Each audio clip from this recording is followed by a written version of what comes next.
guys! Ngayon pala samahan nyo kami na pumunta sa Danau Lake kasi yung kaibigan ko magbo-birthday na daw siya kaya gusto niya magpa-photoshoot sa akin. Hindi nga natuloy-tuloy yung photoshoot namin kasi ilang araw nang umuulan. Kaya naman nagdasal talaga ako kay Lord na sana bigyan kami ng magandang panahon. Buti na lang sinamahan kami ni Charmy at ni Dexter kasi wala kaming kasama papunta doon. Sayang naman kasi yung niluto kong 1 kilong adobong baboy kung kaming dalawa lang yung kakain. 8 AM pa nga lang ng umaga nasa bahay na si Rose Ann. Hindi nga kami kaagad nakaalis kasi brown out almost 24 hours kaya lowbat yung mga cellphone namin. Tapos maulan din nung umaga kaya alas 12 na kami nakaalis. Ang ganda nga pala ng tanawin na dinadaanan namin, nakaka-relax. First time nga pala makapunta dito ni Rose Ann at si Charmy second time pa lang daw. Kaya naman excited akong makita nila kung gaano kaganda yung Danau Lake. Pag pumunta nga pala kayo dito, i-ready nyo yung motor nyo kasi more on paahon. Pero promise worth it. Kasi sa bawat dinadaanan niya, mabubusog talaga yung mata nyo sa sobrang ganda ng paligid. By the way, after 6 years nga pala, ngayon lang kami ulit nag-jamming ni Rose Ann. Last na photoshoot ko kasi yung kapatid niya lang, pero ngayon gusto niya na daw matry. Well, hindi ka magsisisi na ako yung kinuha mong photographer. Buti!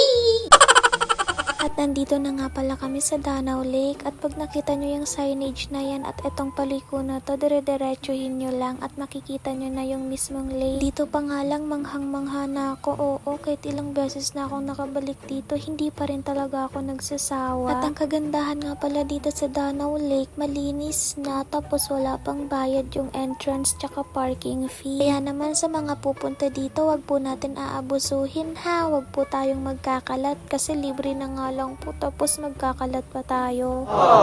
Dito pala sa Danau Lake, dito matatagpuan yung the smallest fish in the world which is yung sinarapan. At syempre pati po dun sa Lake Buhi, nandun din po nakatira yung sinarapan na napakasarap.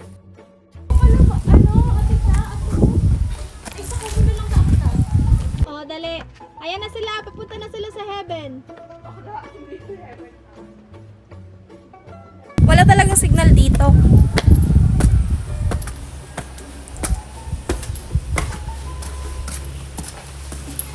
Paano sila nakakapunta dyan? Dito. Dito. Ay, oo nga. Baliw. Di ka figure out ko siya, be. Sabi ko, paano pupunta? At dito nga magme-makeup session muna kami.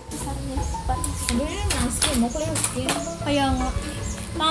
Tanaol. Tanaol talaga. Kita. Wala, brown out. Kaya pa babae? Sige. Babayok ko basang. Duwan, oh. Salamat nga pala kay Dexter na siya yung nagpalobo ng number 5. Matagal-tagal yan. Ubus talaga hangin mo dyan. Be, pwede na kasi maglangoy mo na salbabida mo. Dali.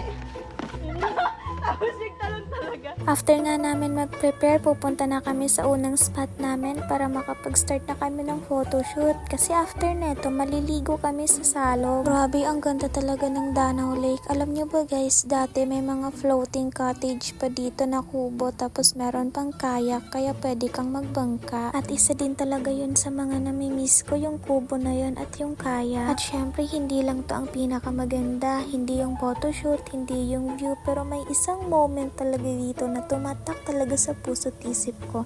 Ipapakita ko sa inyo guys ha. Hindi ko na hinahangad ang yaman sa mundo.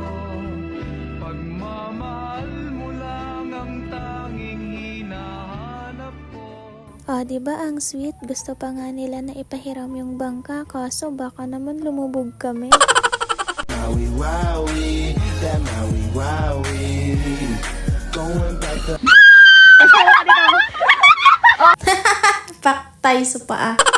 Lumipat nga pala kami dito sa kabilang spot kasi magpipicture na si Rose Ann doon sa second shoot namin na 25. Sabi ko nga kay Rose Ann, hiramin ko din yung 25 niya kasi nung nag-25 birthday ako, wala akong photoshoot kasi wala naman nagpipicture sa akin. At yung plano nga pala namin, pagkatapos ng photoshoot dito sa Danau Lake, pupunta kami sa Viga Viga. Pero sabi nga ng kasama namin, hapon na at 30 minutes yung lalakarin. Kaya sabi namin, doon na lang kami sa salog maliligo. Ihiwalay ko pala yung vlog namin doon. Abangan nyo na lang po sa next vlog ko. Ipapakita ko nga pala sa inyo yung mga kuha ko.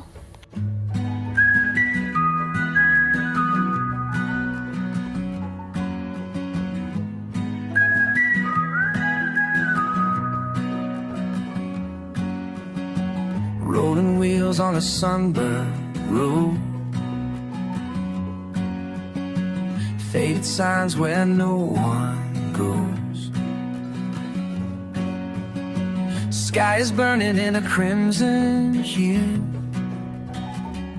Chasing dreams. So yan po yung mga sample picture ko. Sa mga gustong magpa-picture at magpagawa ng video, i-chat nyo lang ako. See you sa next vlog. Salamat sa panonood. Bye!